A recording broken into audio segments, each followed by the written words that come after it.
period my freshman year. I walk into my biology class to see a bunch of gallon-sized containers filled with freezing water. Without telling us what the experiment is, our teacher tells us to break into groups of 3. She tells us one person will need to put on an oximeter, hold their breath, and dunk their face into the water. I volunteered because I was impulsive. She tells us to get ready to hold our breaths, while another group member watches the oximeter and another watches the stopwatch. On the count of 3, I dunked my head in the water, and I can say that was beyond freezing, but I stayed in because I wanted to one-up those stupid freshman boys. After a while of holding my breath, it seems to become peaceful. I seem to forget about my surroundings and am kind of comforted by the cold. After what seems about long enough, I yank my head out, go find the other lab rats, dry off, and go to look at our paper. Without knowing what we were actually looking for, I found that my heart rate had dropped 30 beats per minute in this short period of time.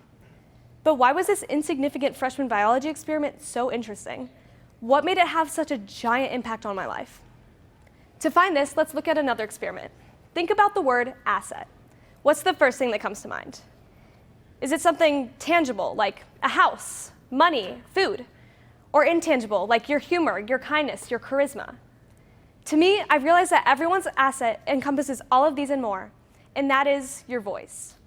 It may seem far-fetched, but the most important thing you have is your voice. You use it for really little things, like singing, screaming, whispering, telling someone a secret, or really big things, like advocating for rights governmentally, or putting up a boundary and saying no to someone. You use this tool every single day, and you probably don't even realize how important it is. However, sometimes there can be an enemy. This enemy tries to seize, control, and hijack your voice. It's not an external source, like someone trying to argue or someone refusing to listen. It's your own body and mind. The unfortunate reality is that even though we want our system to work in harmony, sometimes there can be dysfunction, and it can completely seize and control our voice.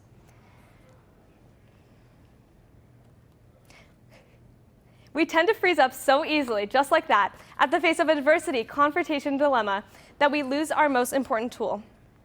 However, though it may seem impossible at the moment, you can reclaim your voice and fight back using basic biology.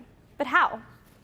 Let's think back to that ice bucket experiment from my freshman year. Why was it so life-changing?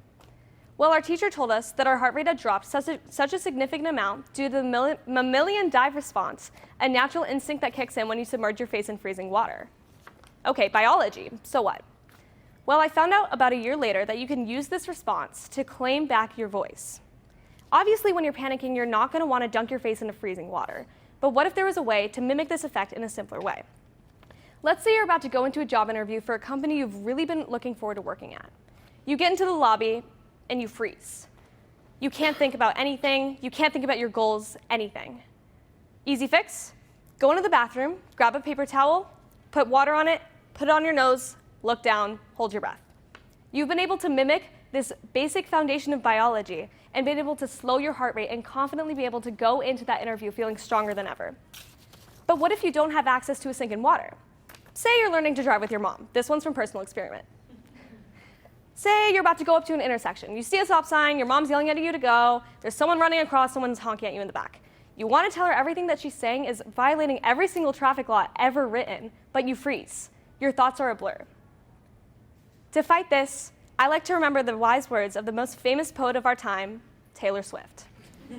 Breathe in, breathe through, breathe deep, breathe out. Remembering these words helps me remember a specific pattern of breathing called the 4-7-8 technique. Breathe in for 4, hold for 7, out for 8, and repeat.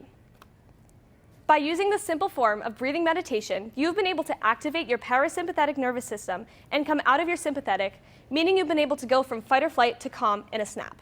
Now you can strongly tell your mom, "Mom, I can't go. That violates every single traffic law ever written," and get on with your day. Tricking your mind by diverting your attention is also an incredibly easy hack. Say you're arguing with someone about something you truly care about, but while they're talking, you start to shake with rage. You can't think, your thoughts are a jumble. You're upset. What do? You count back from 5. While doing so, you scan. Scan yourself, your surroundings, your senses. Starting from 5, notice 5 things you see, then 4 things you can feel, 3 things you hear, 2 things you can taste, and 1 thing you can smell. By using this simple form of grounding, you've been able to slow your heart rate by focusing on other things rather than the intense emotions at hand, and you're now able to confidently stand your ground and refute their argument. These 3 hacks have helped me survive almost every stressful situation imaginable. and help gain back my physical or internal voice. Even though it may seem impossible in the moment, you are able to gain back your voice. You are able to set boundaries and advocate for yourself. And just like that experiment from my freshman biology class, you can find answers to all of your problems with a little bit of help from science, even if it involves a bucket full of ice water. Thank you.